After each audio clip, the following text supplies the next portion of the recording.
looking this morning. Hope you enjoyed the reception last night, for all of you who were there. My name is Pia Hansson. I'm Director of the Institute of International Affairs, under which the Center for Arctic Policy Studies is run. Very glad to see you all smiling even. This is great. We have a very productive day ahead of us. And none better than Lasse Heininen to take us into the day with the first session, the second plenary, hosted by Dr. Lasse Heininen, who is Professor of Arctic Politics, Faculty of Social Sciences at the University of Lapland. The floor is yours, Lasse. Thank you, Pia. Good morning.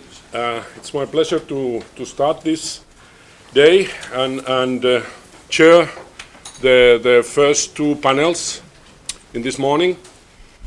Again, we have several speakers, tight schedule, and I would like to remind the speakers that you have 15 minutes maximum. And it's the only way to have some time for open discussion. Before we will start the first plenary of today, Arctic Council observers, the Near Arctic and the High North, I would like to mention that this conference or seminar, it's a pre-conference of the Arctic Circle, which was mentioned yesterday. But also, this is partly cooperating with the thematic network on geopolitics and security. And we have had already last year, and we have also this year, a panel on security of the Arctic as a part of the Arctic Circle. So if you are interested in, please join us. We have 4 breakout sessions and 25 speakers there. And I mean, this is important. We discussed yesterday about the role of science. And I mean, we are doing Arctic science and we don't have resources so much, so we have to cooperate.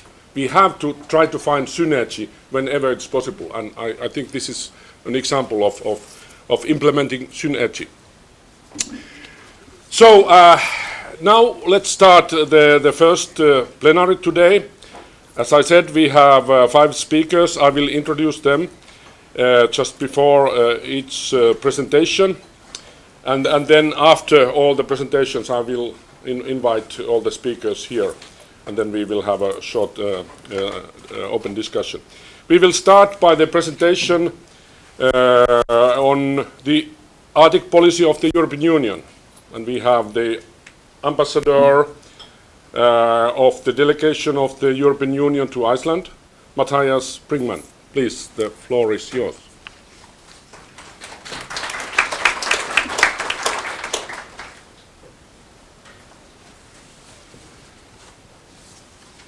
Yes, thank you, Lasse. Thank you very much. Good morning, ladies and gentlemen. It's a pleasure to be here, and I'm honored to speak to you today about the approach of the European Union towards the Arctic region. And also I would like to thank the Center for Arctic Policy Studies at the University here in Iceland to organize this important seminar. Now, the Arctic is an area of growing strategic importance and of a vital and successful international cooperation. But it is also a most vulnerable area, which constantly presents the global community with new challenges. Therefore, one thing is clear: the Arctic will remain an open chapter on the political agenda for some time to come. But now, what is the angle of the European Union on this? What is the interface between the EU and the High North? Let me start with giving you some key figures which illustrate our ongoing large-scale commitment to the region. Within the last decade, the EU has become the biggest sponsor of Arctic research, with contributions of over 20 million euros per year.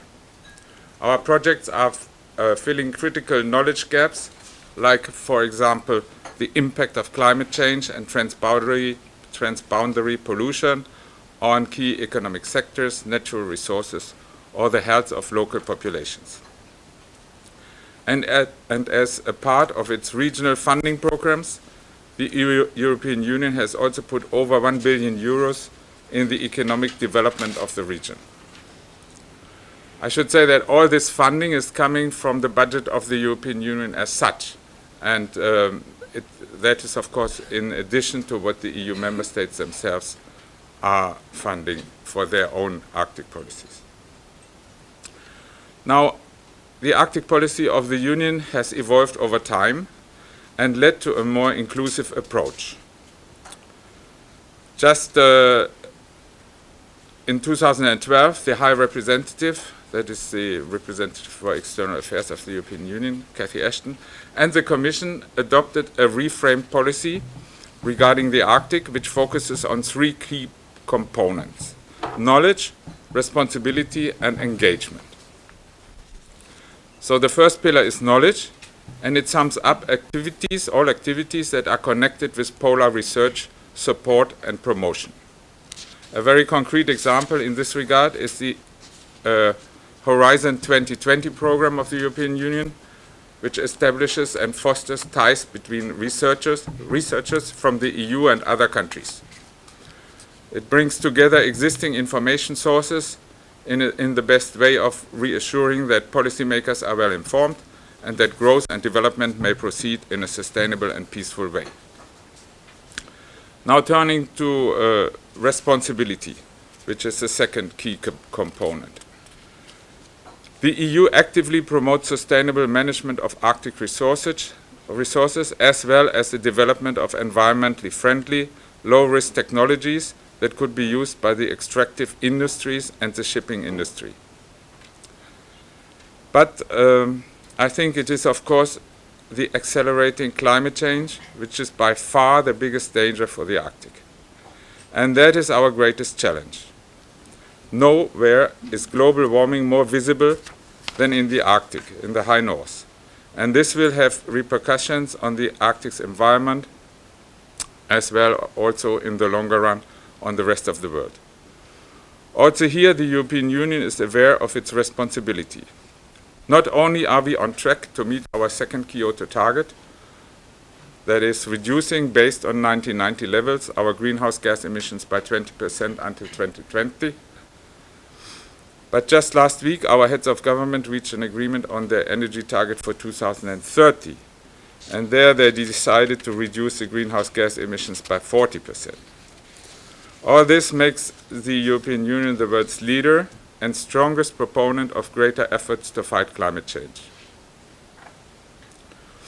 The third and final pillar of our Arctic policy is engagement. Further international cooperation with Arctic partners is among the EU's core interests. Environmental protection, maritime safety, joint research and economic development are goals that can indeed only be met through cooperation. Therefore, we are discussing research cooperation with Canada, the US, and the Arctic Council working groups. The EU has established a regular dialogue on Arctic issues with Norway, and it actively supports the rights of indigenous peoples and is looking forward to further exploring policy synergies also with Iceland. We continue to consider the full implementation of the EU's observer status in the Arctic Council as the key of enhancing our contribution to Arctic cooperation and hope a solution can be found in the nearest future. Ladies and gentlemen, the modern Arctic offers both great challenges and great opportunities that in the long run will affect not only its people but also European citizens and the global community. Therefore, it has been and will be the EU's role to contribute to sustainable and inclusive development in cooperation with our Arctic partners. It is of tremendous importance that we keep emphasizing this shared interest and recognize that we can all achieve far more by working together and pulling in the same direction. Thank you for your attention.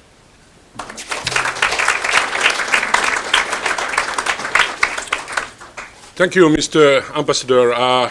Because I just heard that he has to leave the room very soon after the presentation. So let's take, if we have few questions to Mr. Ambassador, let's take them now. questions, and then we will continue. No Seems to be question. no questions. Everybody Everything is agrees. clear. Yeah. I have a question. Okay. Well, The European Union and the Canadian government have recently come to some sort of agreement on the importation of seal products. Could you explain that very briefly, and do you think this means that the EU will now become a full observer at the Arctic Council? Yeah, that's a very good and timely question.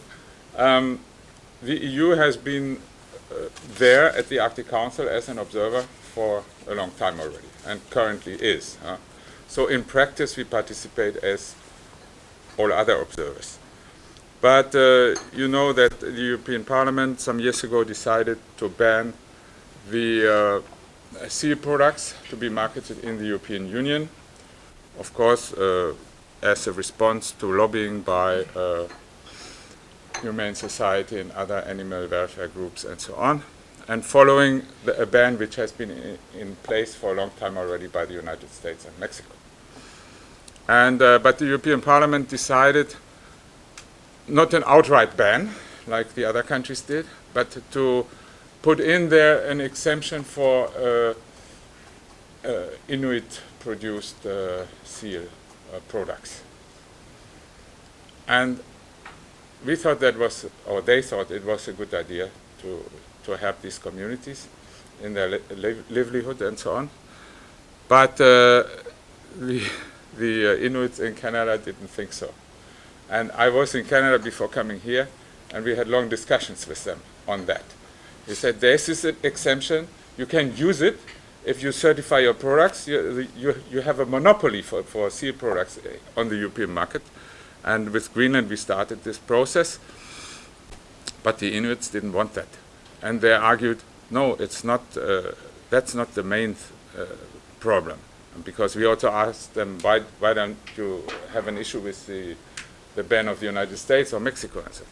And they said, no, it's because this exemption, they perceive it as condescending, that we are treating them as, I mean, they don't have the same level of animal welfare protection and so on. So they feel, yeah, they thought this was not right to have an exemption just for them, and that's why they didn't want to cooperate with us at all. And we had a long process of discussion with them and via the government also. And because of that, the Canadian government was kind of opposed to our observership, and it was decided that where was it? In Narvik, or that not in Narvik, no. Anyway, at the last time at the Arctic Council meeting, that our observership would be formalized later, and so we had just last month we had a summit in Ottawa, in Canada, where we concluded a huge free trade agreement with Canada, and on that occasion the Canadians, they lifted their reservation to our observership. Now, yeah, that's the status. So now we'll see what happens. I mean, we are there and we want to be there, and you know, geopolitically it's a kind, maybe not the right moment to bring this to a vote, if a vote is necessary. So, but we hope that this will be formalized pretty soon. thank you. Any other questions? Yes, please. From the Danish Defense Course. I'd like to try to put that question a little bit further on, because one thing is that this discussion between Canada and the European Union, but I would argue that it had been very, from a Russian perspective, it had been very nice that Canada actually took the hit on stopping the European Union becoming a permanent member. Now that Canada is actually no longer in the way, do you see any, what would I say, spillover from the Ukraine-Russian conflict, the EU sanctions on Russia, and how Russia will react regarding permanent EU membership to the Arctic Council? I don't know how Canada will react, how Russia will react. But there's, of course, well, the Ukraine situation and the sanctions and so on. So that's why I said it may not be the right moment just now to bring this to a fore, to a vote if a vote is necessary, which is also the question of it. The fact that we are there for all practical purposes and participate, I think it's better that we continue maybe like that for the time being, instead of having a negative vote, and then we would be completely out. But let me say one more thing. That is, why does the European Union as such have an Arctic policy, you could ask? Because we have 3 member countries who are there. The thing is that, of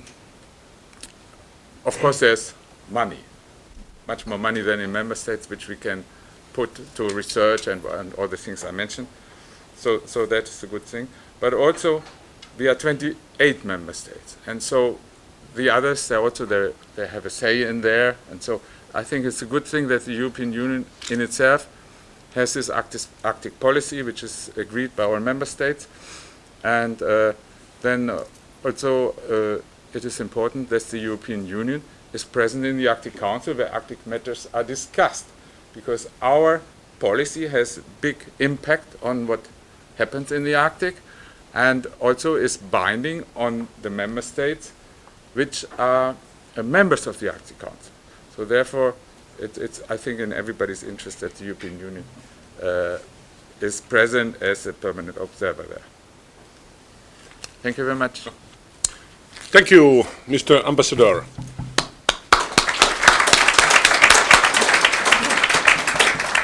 We will continue the session, and next presentation is by Johannes Ryber Nordby, and the title is The Arctic Common Good or National Interests with a question mark. Johannes Nordby is an analyst at the Danish Defence College and has a MA degree from the University of Leicester in International Security Studies. And I was reading that from his CV that his research, one of the focuses of the research is on state building and sovereign state understanding, both from the institutional perspective as well as from the identity perspective. And also he has had a career as a naval officer at the Danish Armed Forces, and is member of a committee which is working on how to increase military presence in the Arctic region. Is that correct? That's correct. Thank you very much. Okay, thank you. So you have 15 minutes. I have 15 minutes. I will try to see if we can keep within that time frame. Okay, a little bit on, like that. Yeah, sure. As you might hear my question just before, I'm not as necessarily as positive on institutional cooperation in the Arctic as many people would like it to be. And my point would pretty much be discussing, at least saying, what is the institutional cooperation? How good is it? How strong is it? How big an interdependence does it create? And I think that there is a tendency that if you dig a little bit deeper, that what seems to be very nice on the surface might, when you get a little bit below it, might not be as positive as we all like it to be. I like to put this slightly provocative slide on, and it's pretty much because it's the scramble for the Arctic is pretty much a narrative that we have heard in the beginning of the zeros because of the resources there, and of course it had in the media perspective had the storytelling about the scramble for Africa. And what you see over here is the Berlin Conference in, I think it was 1885, 86, around that, where the European powers decided to dividing the African continent for the resources. Why did they do that in the first place? They actually did it to avoid war. So you could actually argue, if there are any similarities in this field, it is actually that we in 2012, 13, or even further back from the Ottawa Declaration in 1996, actually institutionalized the Arctic area to avoid conflict. So in that sense, you could definitely see that the title of these two books have similarities, and I think it pretty much stops there. Actually, it kind of actually try to discuss how do we share the resources without getting into a fight. Whoops. And why is that so bloody important? Well, I think this one is a very good map. Actually, different kind of activities we have in the Arctic. And pretty much, if you go back and look into the Ottawa Declaration, you definitely see that it's focusing pretty much on science, indigenous people, tourism, things like that, as what we would call the softer security perspective, the social area, the environmental area. And I mean, institutional-wise, it's a humongous amount of institutions in the Arctic working with actually these areas. But if you look to military and political security, I would argue that we have a very weak institutional approach here. I will give you two examples. I will give one on UNCLOS, the UN part of it, UN and the Arctic Council part of it. I guess everybody is familiar with the UNCLOS and how that works. And the Commission of the Limits of the Continental Shelf. I will give you an example on some developments that would happen down here, in that area here, between the Faroe Islands, Iceland, and Norway in 2006. Initially, the Commission said that all three states claimed actually that this could be extended beyond the 200 nautical miles of the continental shelf. Every three states say it's ours. These guys up here said to all three states, "You're right, it's yours." So I mean, you didn't get more wise on that, did you? But these states were fairly good neighbors. They got the reply at the same time. So when they got the reply from the UNCLOS part, they pretty much said, "You know what? We have made an agreement. We're going to divide it between us anyway, the way we have agreed upon." So that was okay. Okay, up here we have Greenland, the Danish kingdom, and the Russian claim. And we still have a little bit of the same problem here. It's actually that both Denmark and Russia is claiming this area, and they have put it forward to the Commission of the Continental Shelf. The point is a little bit, it looks like that Russia will get a reply 8 years before Denmark. They'll probably get it in 2016. Denmark will get a reply in 2024. So what happens if the Commission say Russia, "Yeah, guys, that area, that's yours, 2016, and maybe they put a limit, but you have to wait for the reply of all the other states, but that will come 8 years later." What would that do to the security in the area? What would that do to the Russian approach of the North Pole? That's definitely a question mark for that. Okay, Arctic Council. This is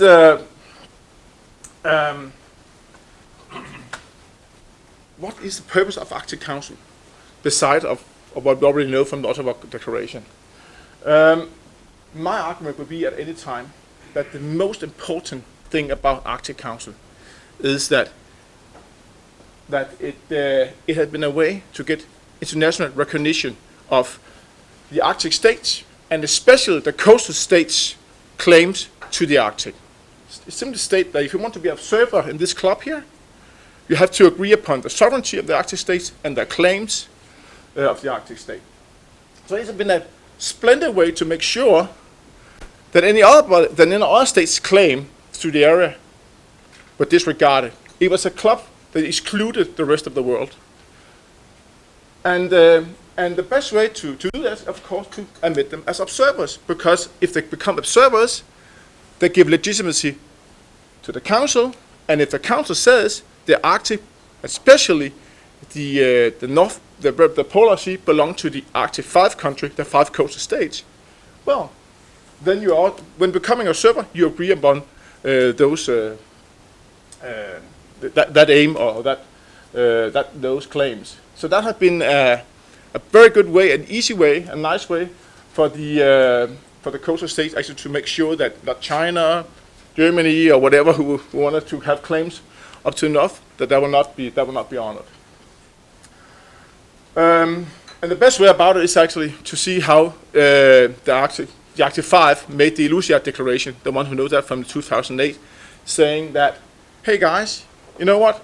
We're gonna share the cake to the north by the UNCLOS convention, and then you use international law to secure your own claims, and everybody, of course, agreed to that. But how does Arctic Council then work beyond that? Beyond the club, actually, of trying to make sure that nobody else comes to the Polar Sea. They have made two agreements. Agreement on cooperation on the maritime oil pollution, and then they have made an agreement on search and rescue. The search and rescue map is what you see up here, dividing the Arctic in different search and rescue area. My question is more or less, so okay, how does it work? Do they work? I mean, if you look at both agreements, the state that the state should exchange information, they should exchange personnel, exchange, you know, what kind of capabilities do we have? We have to make exercises together, things like that. The search and rescue agreement is from 2011, and literally nothing has happened ever since. If you compare it with, if you take the agreement on oil pollution, which is from last year, you could compare it with the bilateral agreement between Denmark and Canada. And if you go through the treaty, one thing that's always good to look into is how treaties intend to solve disputes. This one up here, from the Arctic Council, it simply says, hey guys, if you cannot agree, if you have a dispute, you negotiate, period. And of course that doesn't make sense. But if you look down here in the bilateral agreement between Denmark and Canada, it says something more. It says you have to negotiate, and after a certain period, if you have not agreed upon anything, you have to put down a tribunal. The tribunal will consist of a Dane, a Canadian, and a third person, which is the president. And if the state cannot agree upon who that third person is, then the International Court of Justice will have to appoint the president, and then the tribunal will make a decision on how to resolve the dispute. It's a far stronger mandate than just negotiating, which this one says. So I would definitely argue that, you know, Arctic Council is an important institution, it's an important political institution, but actually it has, but regarding making agreement and drive that forward, it's definitely not as strong as we would like it to be. Okay, I think I mentioned this little club here also. I don't know, it was fairly new to me. I participated this year for the first time. It's called the Arctic Security Forces Roundtable. And I think that if anyone remember the briefing from yesterday, the US briefing, there was this 4-star general from the Coast Guard. Remember right? It's the guy that's sitting there, I think. Or he's definitely around here somewhere. It's an American initiative, American-Norwegian initiative on how actually high-ranking officers from the Arctic state meet once or twice a year, discussing, you know, pretty much it's just a networking club. Discuss, you know, what is our capabilities, what are we doing in the Arctic, things like that. It's a kind of a try to do a bottom-up approach, because the Arctic Council are not allowed to do military cooperation.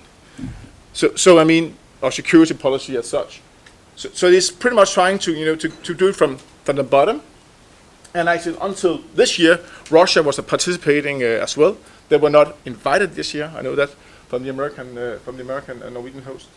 But actually, that's it. There's nothing. I mean, the ambition for this forum here is very, very big. There's a very big, especially American ambition on this forum. But at the end of the day, it seems to fade out. Also because that any state are allowed to participate. There are British people here, there are Dutch people here, officers here, German people are here.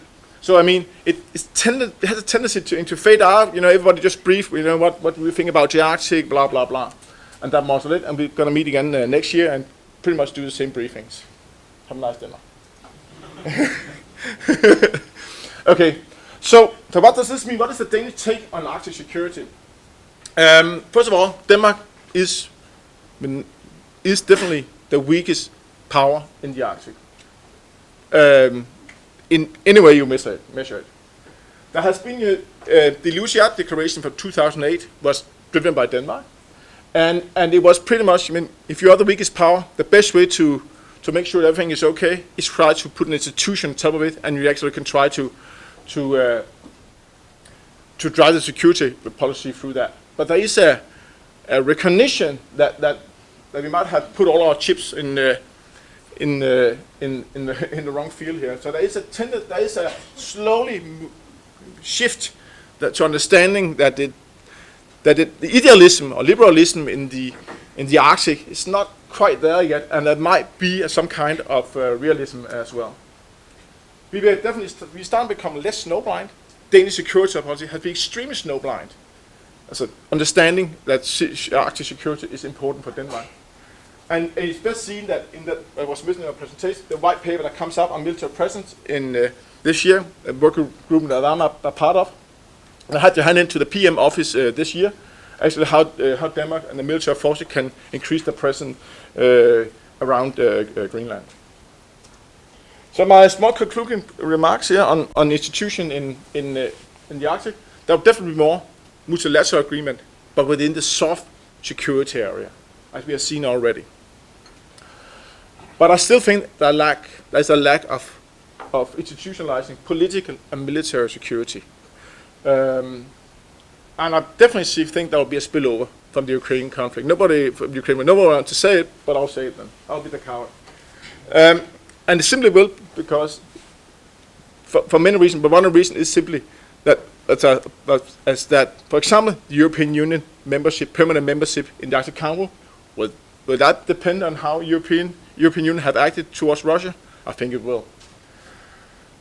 But the Arctic Council is still important as a political networking part. I'm looking very much forward to the next meeting in the Arctic Council to see if they intend to invite the Russians, for example. And then the Arctic Council serves as an exclusion club for other states. That's a brilliant thing. So that I think that any state that wants to be observed in the Arctic Council can be it, because that's the best way to make sure they will never get any real Arctic ambitions. And then you will see mainly bilateral agreement on UNCLOS issues, simply because you never know actually, you're never sure actually what UNCLOS ruling, if you will, decision actually will end up with. So state would prefer to do a bilateral agreement. That's why, for example, Denmark and Canada is still negotiating. I don't think any of the states are interested actually to put it forward to the Commission. That's it.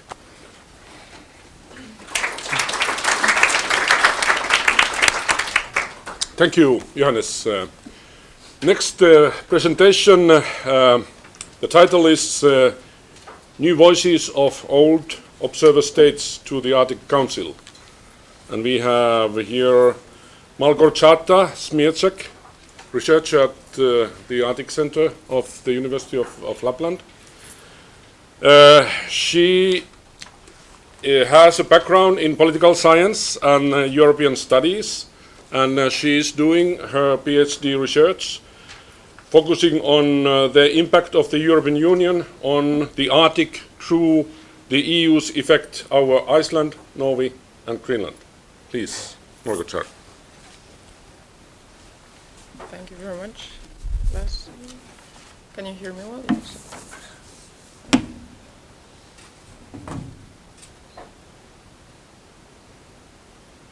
So in my presentation on the new voices of old observer states to the Arctic Council, I'm going actually to talk about the documents which are the recent development in the Arctic governance. And here I focus on the first Arctic policy documents that were released by non-Arctic states, observers to the Arctic Council.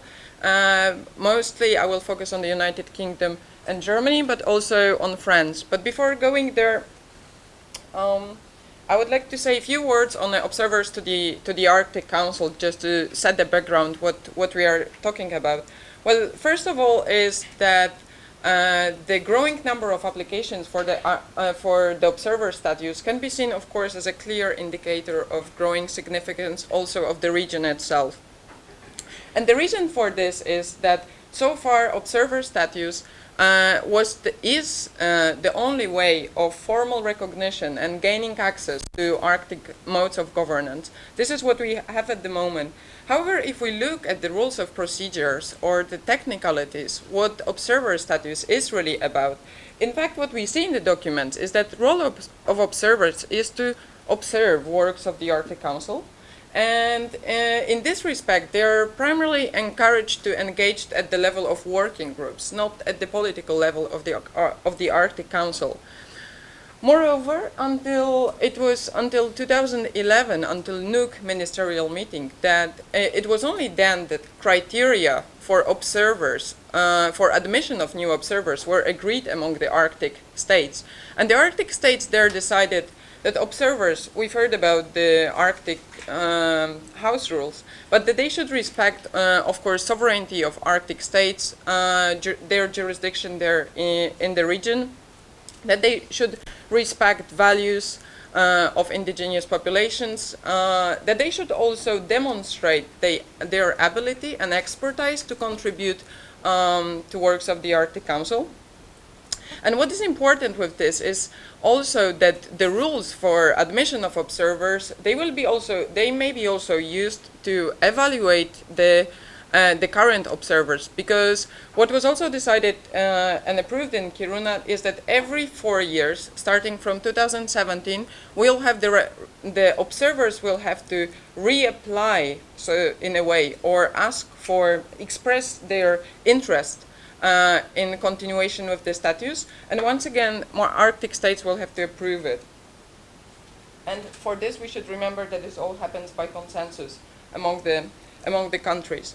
But coming to UK, Germany, and France in the Arctic, well, first of all, their presence in the region dates back way to the past. Of course, with the history of polar expeditions, but also with their long-standing scientific presence. And it was exactly to their scientific credentials that when in 1991 the Arctic Environmental Protection Strategy, the so-called Rovaniemi process, was launched, that United Kingdom, Germany, along with Poland, were invited to observe the process. It came from the clear realization that environmental problems often come from outside of the Arctic Council, from southern latitudes. So inviting the states with credentials in the polar science made truly sense to the cooperation. It was on this basis that later on United Kingdom, Germany, Poland, that they sort of inherited the status to the Arctic Council when it was formed in 1996. France joined this club in 2000, and it was still United Kingdom and Germany that, as first non-Arctic states last year, almost in the same month of 2013, they released their Arctic policy statements. They did it, of course, for the various reasons, the various interests that they hold in the opening Arctic Ocean. Of course, the basic ones being climate change, economic, and to some extent security. But first one here is UK Arctic policy framework, and it was released in October, as I've already mentioned, in October 2013.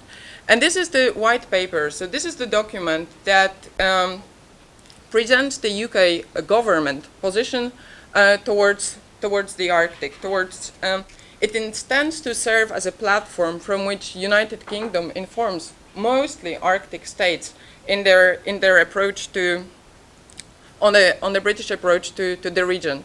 Where you can see reluctant approach, I don't mean that they are reluctant to the Arctic. On the contrary, they are very eager to approach it. But it was in fact that Foreign and Commonwealth Office itself was very reluctant to publish such a document. It came from the audit from the hearings of Environmental Audit Committee, which sort of pushed the government to elaborate more on the UK approach to the region. Interestingly, the document was, before it was finalized, the draft was presented to Arctic states to hear their opinions on this, and it was only then finalized. And the result is that Well, the UK is presented as Arctic nearest neighbor in the document, and the whole text is very appeasing. It doesn't include any controversial elements that could upset the Arctic states. It almost does not touch upon the security. And in commercial, and interestingly in commercial terms, it says that UK government will encourage UK business to engage with Arctic states and will facilitate as much as possible the operations of Arctic of UK business in the region. So with this overall appeasing tone, the document differs from the German one, which released in the same month by Ministry of Foreign Affairs, is way more explicit and actually maybe controversial in some points to the Arctic states. Well, first of all, is that the Arctic is the specific nature of Arctic is taken into account in the document, not like in the UK text. Moreover, of course, Germany's economic interests are very clearly laid out in the text, and seeing the size of German economy and the extent to which is export and also high technology oriented, it should not surprise anyone. The document stresses importance also of bilateral relations with the countries. Interestingly, here Germany mentions China as a partner with which it could discuss the Arctic affairs, but there are also some points that are of concern to German Ministry of Foreign Affairs. First of all, it is the matter of freedom of navigation, of scientific research, and the fear that extending claims in the Arctic Ocean may actually to certain extent limit this important spheres for Germany. Moreover, UNCLOS is limited in scope. Of course, it remains the fundament for the governance, for the legal framework to the system, but there are questions that they say it does not cover properly. And they mention rights of indigenous peoples that may, to some, suggest some interference even into internal matters of Arctic states.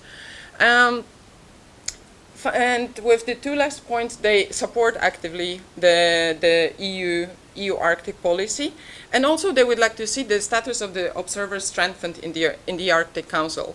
And in this last point, it comes to French document, which is still not there, but very soon expected. The photo that you see here is the photo, of course, of Michel Rocard, so ambassador for the Arctic and Antarctic, the former French Prime Minister, whose initiative, who launched the process. The document is expected very soon, and the intra-service and intra-ministerial consultations were held on the topic.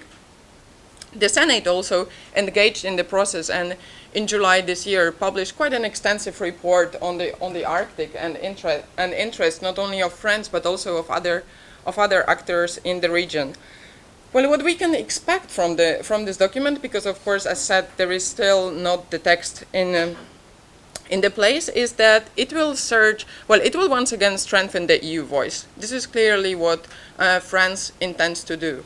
Once again, France also does not see UNCLOS as the framework which would cover all the aspects relevant to the Arctic. So they may call for the extension of legal instruments applicable to the region. Of course, they mentioned the economic interest, and they may intend to use also the next year's COP in Paris to raise the interest in the Arctic affairs. But once again, what we see with France, and it was expressed already a few times by the gentleman in the photo, is clearly their unhappiness with the current observer status. So what is given to observers in the council, it is certainly doesn't appeal to the French policy. And with implications for Arctic governance. Well, first of all, if we come back to criteria that were agreed in Nuuk, And if we try to look at those documents in this light, like how those states try to present themselves to the Arctic Council, well, first of all, we have to remember that, of course, entire discretion on the application of those criteria to observers still remains in hands of the Arctic states. But what is also what we also have to face is that the release of these Arctic documents by non-Arctic actors, as I said, confirms growing significance in the region, but it's also the fact that they are no longer, it's a matter of political engagement, which so far was not there. The states were there through, certainly in scientific terms, but this political component is something new that we can observe from last year. Well, why is it so important? Why shall we call for more substantial engagement of observer? Because as we've heard yesterday, well, the Arctic Council, what the Arctic states themselves bring to the Arctic Council are their core national interests. This is not a matter of science, but this is what they bring there. In fact, this is the same for observers, if we think about this from this perspective. If we think that for Germany, in 2011, the value of import of natural resources amounted to almost 140 billion euros, then it's really the matter of national interest that Germany sees for itself in the Arctic. So, calling for their more substantial engagement, states, in my opinion, may stay in line with the principles of Arctic cooperation, because if the objective is sustainable development, governance should serve as a mean towards sustainability. But the point with sustainability is that this is very much an open concept. This is the concept to be defined by the actors who are invited to the table, by those who discuss it. And I believe that if those actors, with their core interest, with the potential that they bring, if they are not engaged in more substantial discussion, well, we can see it can certainly impact the developments of Arctic governance. And the last point, it's just a question that I would like to leave here, is that for a long time the Arctic, defined as Arctic states, we could see it very much defined in the territorial terms. This was the case so far. But seeing the growing interest, growing stakes in the Arctic of the outside actors, maybe, well, the time is to see the Arctic more in relational terms, like what it really means, the globalized Arctic, the impact that it has for the world. Well, it's a matter to be reflected upon, and this also on the role of observers. And by this, I think I'm done. Thank you very much.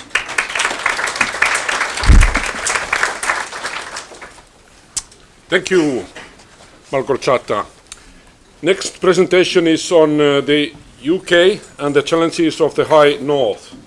And I have here in the list two presenters, Dr. Caroline Kennedy and Admiral Nick Lampert. Are they here? Okay, here. So please, Caroline Kennedy is a professor of war studies at the University of Hull, and she has done research on contemporary security issues. And your co-presenter, Admiral Nick Lampert, has done a career at the Royal Navy. Please, you have 15 minutes. Thank you. Thank you, and good morning. We're doing a two-part presentation, and what I wanted to do this morning was talk about our interest in the United Kingdom in using the Arctic as an example for political scientists to address issues which are more than common to the Arctic, and in our view, perhaps has a much broader application in political science. So I'm going to talk theoretically about the interest that UK political scientists have in the Arctic, and then I think Admiral Lambert is going to talk far more about practical issues that we see in the UK. So which button is that? There we are. So traditionally in the United Kingdom, we've regarded the Arctic with really 4 central propositions academically. The first is we really, during the Cold War, viewed the Arctic as an empty stage, a sparse area with fewer and less than 1% of the global population. But we also saw the Arctic as exceptional, as really a venerable tradition of accepting the exotic and unique nature of the Arctic. But we also came to believe that the Arctic could not offer generic lessons for political scientists. It was so special. But we also, and our colleague from the Danish Defence Academy put up the provocative scramble for Africa, we also tended to regard the Arctic as on the periphery. And we saw that there was a core periphery issue with, if you like, the southern metropolitan powers regarding the Arctic as merely a resource hinterland, to be guarded but also to be exploited for the purposes of those states around it. Fourth, we saw the Arctic really as literally frozen in time because of the Cold War, and we tended to ignore really the militarization of the region as it was played out against a Cold War backdrop. Now, what we've come, I think, to realize is that the Arctic has some extremely interesting propositions for the political scientist. And I think that there are now hugely exciting opportunities for those of us in countries such as the UK, a neighbour, to look at the Arctic and try and draw out some of the generic security, cultural and political lessons. Not least, what has dawned on us in the political science community is really the very rich tradition of devolved government, of political autonomy, and in thinking about the Arctic's indigenous people. Now, partly, there is, it seems to me, a very interesting lesson to be derived for the rest of the world's over 200 million indigenous people who also have struggled by being locked into overarching socio-political and economic systems that they cannot fully control. And I think, again, for the political scientist, to look at the indigenous people, to look at the articulation of a vision of what it means to be in a community in the Arctic is interesting. And of course it raises all sorts of issues of common property rights and really the tension between groups that see community as more important than the individual rights which lie at the heart of many liberal states. I think there's also something very interesting in the study of sovereignty.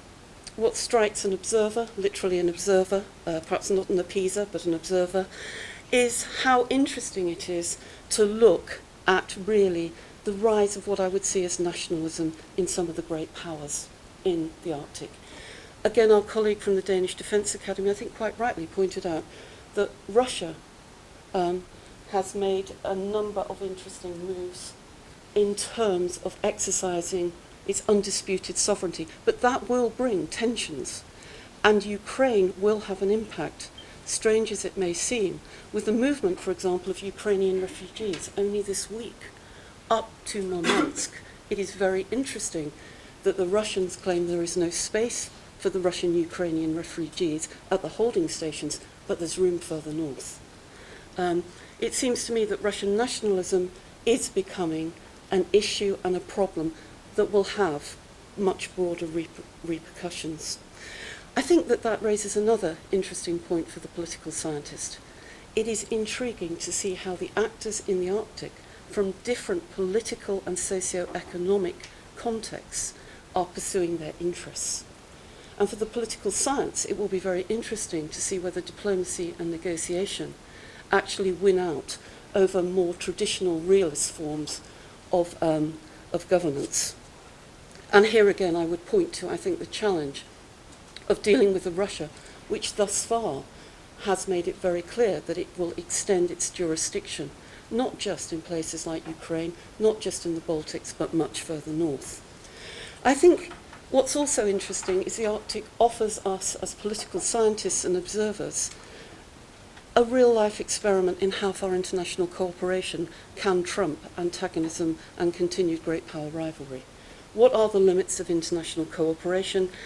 And indeed, how can we pursue international cooperation in a resource-rich, competitive environment?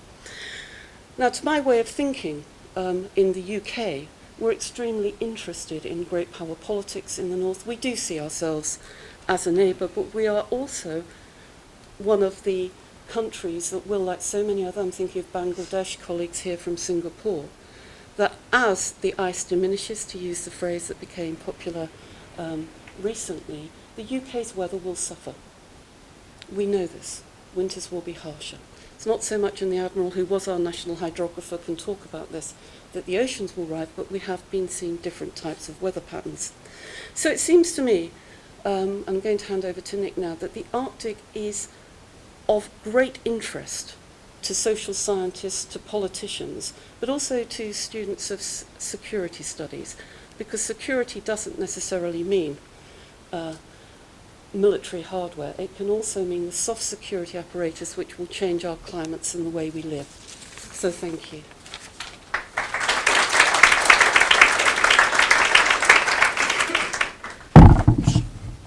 Well, good morning, ladies and gentlemen. It's a privilege to be here as a user and an operator speaking in an academic environment.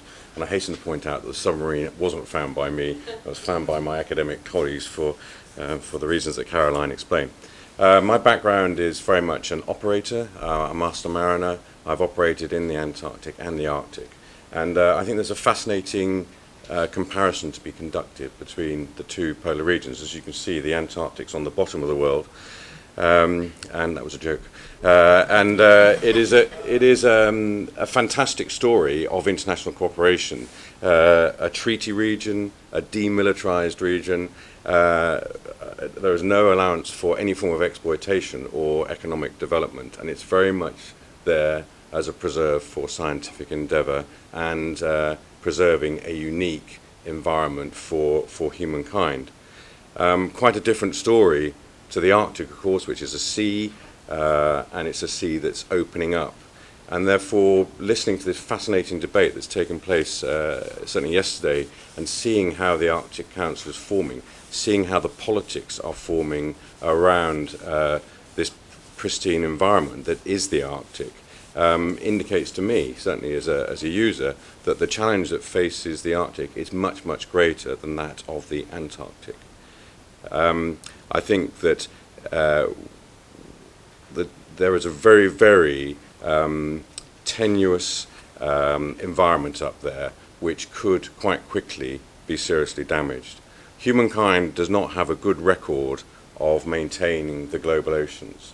If you go out, you can be 7 days from any land at all, and you will see plastic rubbish, glass rubbish, fishing rubbish. The oceans are a dumping ground.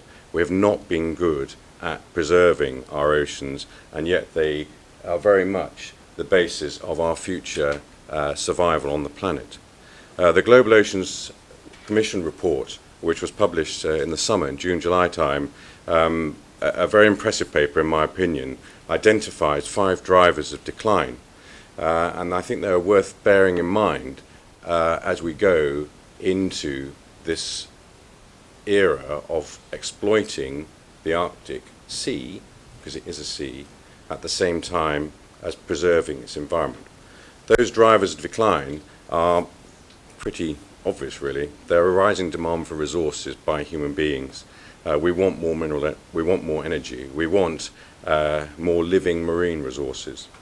And out there in the oceans at the moment, those living marine resources are being exploited and extracted in a very robust industrial fashion, destroying the environment from which they're taken.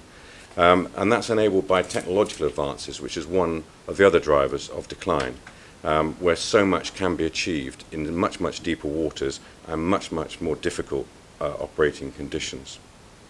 That's leading to a decline in fish stocks, which we're all very familiar with. It's something we talk about, but we don't realize just how serious it is. It is really serious.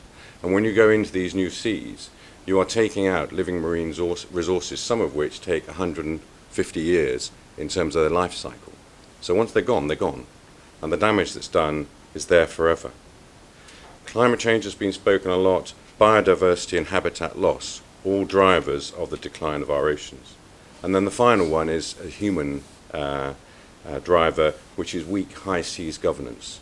We don't have a good record of managing our seas and our oceans.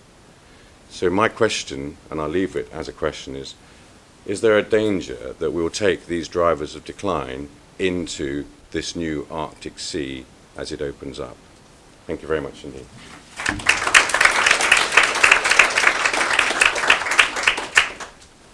Thank you so much, Caroline and Nick. And then the last presentation of the first part of the panel. So the title is long. Intensive practices, opportunities for Arctic external actors' engagement with the indigenous peoples, China and the European Union. And we have here Adam Stepien, who is a researcher at the Northern Institute for Environmental and Minority Law, Arctic Center, the University of Lapland, Finland. Also a long title.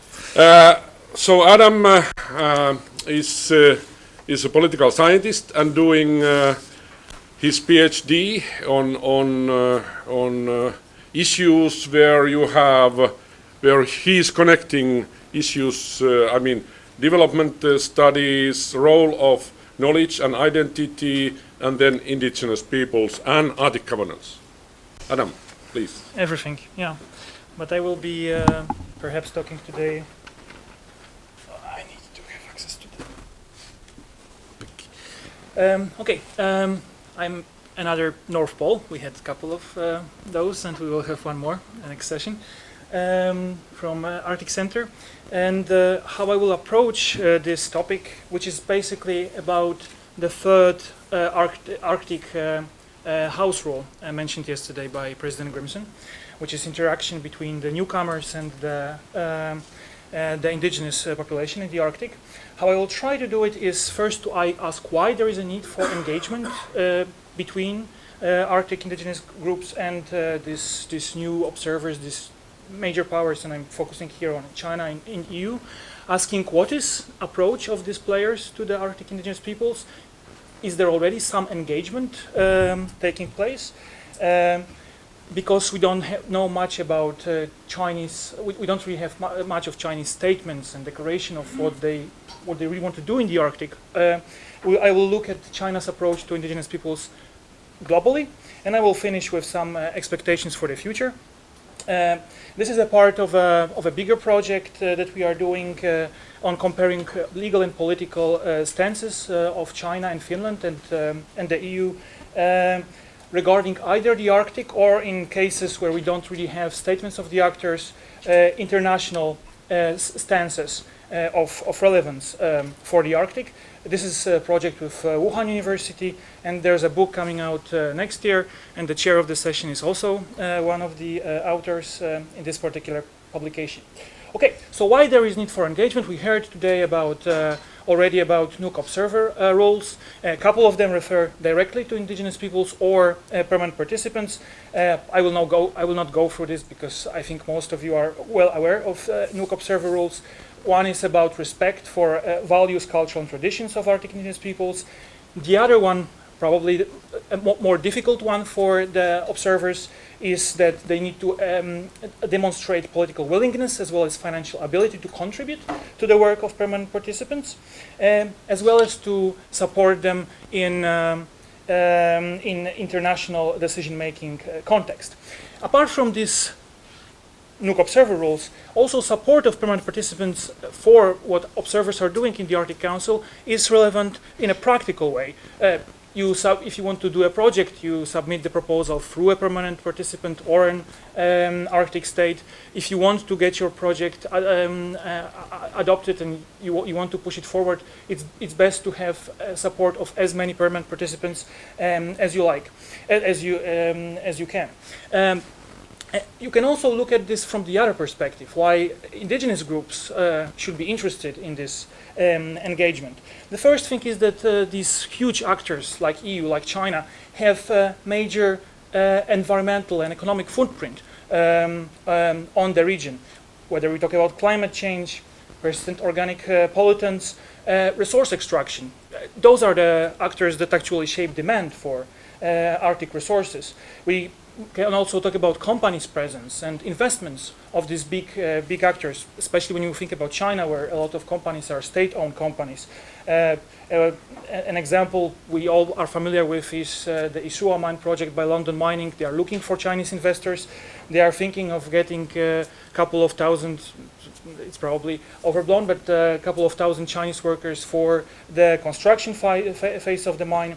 And how this will go, we don't know. Mining industry is not in a happy place at the moment, but let's see. And the other aspect is that they have major influence, these external actors, let's call them like that, on international developments of relevance for the indigenous peoples, whether we talk about conventional biological diversity, the Convention of International Trade in Endangered Species. We had last year discussion on the polar bear issue, for instance, and others. So both external actors and Arctic indigenous peoples need one another. Let's look first at the case of the EU. EU has actually quite a lot to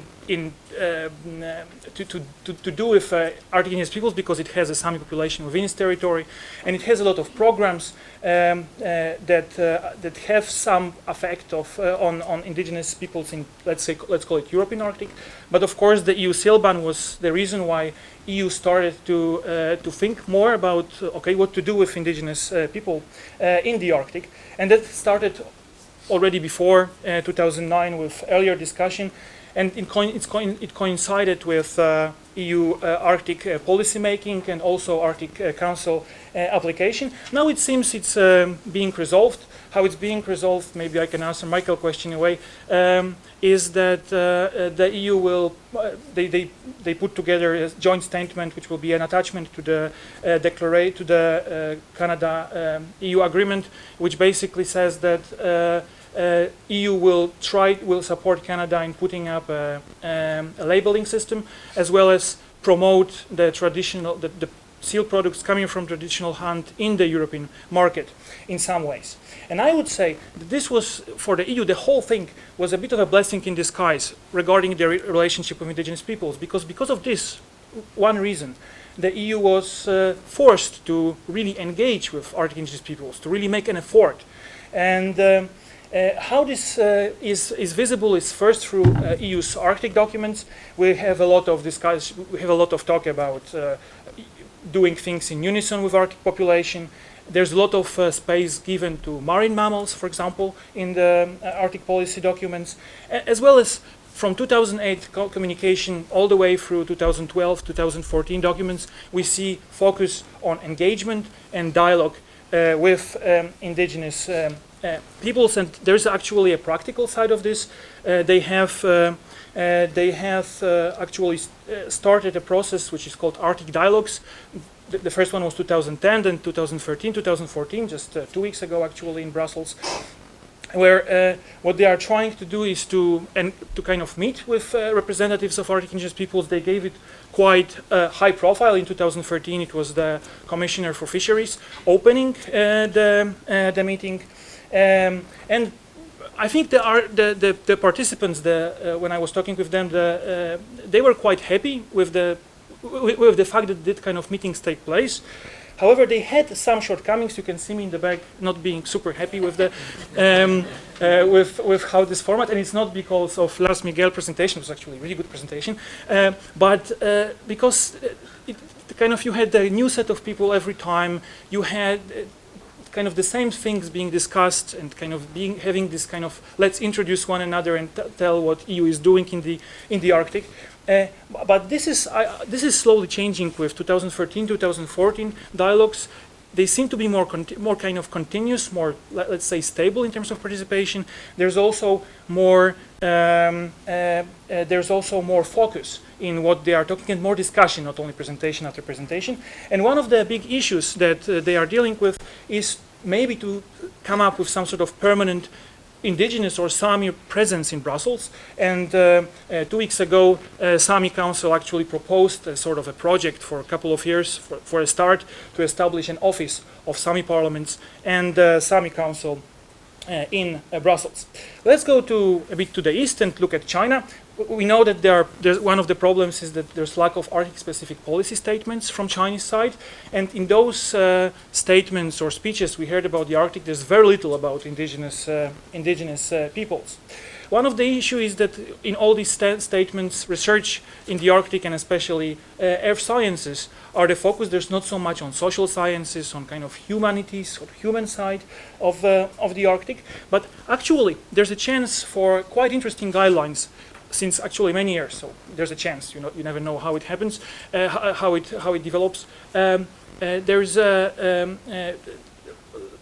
Chinese are trying to put together guidelines for Arctic research, and one of the principles is to respect the values and traditions and customs of local population, including indigenous peoples, while conducting research activities. Also, the Chinese Institute for Maritime Affairs has just recently started a project on indigenous peoples in the Arctic, on their problems, governance frameworks, and so forth. So Chinese Institute for Maritime Affairs is part of State Ocean Administration, so that's quite high level project.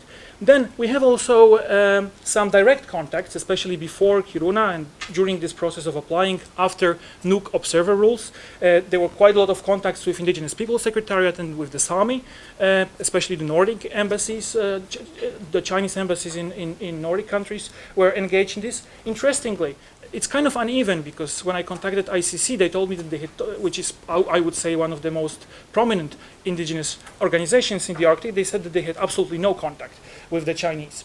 And there's a question about presence of Chinese companies and investors in the region. We have no Arctic-specific guidelines regarding indigenous peoples. But we can say actually that all observers have sort of a problem with this respect and support for Arctic indigenous peoples. Poland was trying to engage indigenous representatives in their meetings with observers, between observers.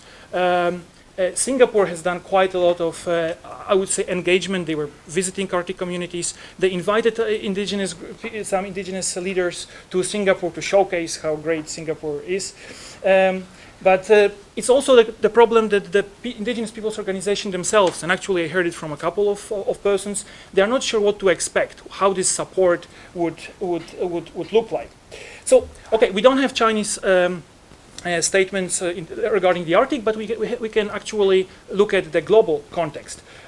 First thing that we have to remember is that in China, indigeneity is officially only present in the context of European colonization. That means that you have no indigenous peoples in China. However, there is a group that is actually an Arctic indigenous group, Evenki, in Inner Mongolia, which is not considered indigenous, but because of the reindeer herding, for example, they had a couple of years ago a summit of world reindeer herders in China. But because all Arctic peoples are actually subject to European colonization, that means that China is respecting their rights and indigenous rights. And they have actually quite strong support internationally for indigenous rights, whether we talk about the support for UN Permanent Forum on Indigenous Issues, and this, for instance, means that China has organized a pre-session meeting of UNPFII in Beijing, or support for United Nations Declaration on Indigenous Peoples. And in more practical terms, we can look at the guidelines for Chinese companies. Chinese companies in the world had some problems, especially in terms of dam cases from Myanmar to Ethiopia. In Ethiopia, there's, for example, discussion about conflicts over water, including indigenous communities, connected with investments from China. And China has produced quite a few of different types of guidelines. They all include things like consultation. They don't mention indigenous peoples per se, but some aspects there are present that are relevant. But if we look at the Chinese companies, actually, one, Sinohydro, which is a state-owned company partly, they made quite ambitious guidelines, I would say. They not only say that they respect and they will follow the UN Declaration on the Rights of Indigenous Peoples, but even more importantly, they will follow the principle of free, prior, and informed consent, which is quite special. And just to conclude with a couple of words, when we think about the EU, I think we can see that it would be good, and I think it's happening now, that there's more continuous and focused dialogue. We will see how it develops when EU doesn't have Arctic Council observership problems, and I think there will be, for a couple of years still, talk about this permanent presence. In terms of China, I think China could actually try to utilize EU experience, because EU was forced to do something extra because of the seal case. One of the issues would be for sure to have more indigenous dimension in the policy statements, also to make clear Chinese intentions and Chinese approach, to start some sort of dialogue within Arctic Council, and we can see a very interesting shift in indigenous narratives, like regarding these big observers in the Arctic Council, from kind of being a bit threatened by the presence of these big states, big players, to being sort of to seeing it as an opportunity, that this is a place when this small organization can actually access this the officials of these big nations. And I'm sure that there will be a greater emphasis on Arctic social science in the future. The project from CIMA is one of the options, and I hope that there will be more of guidelines that are specifically on the indigenous peoples and specifically on the Arctic for Chinese companies, especially state-owned companies in the future. And I will thank you here. Thank you so much, Adam.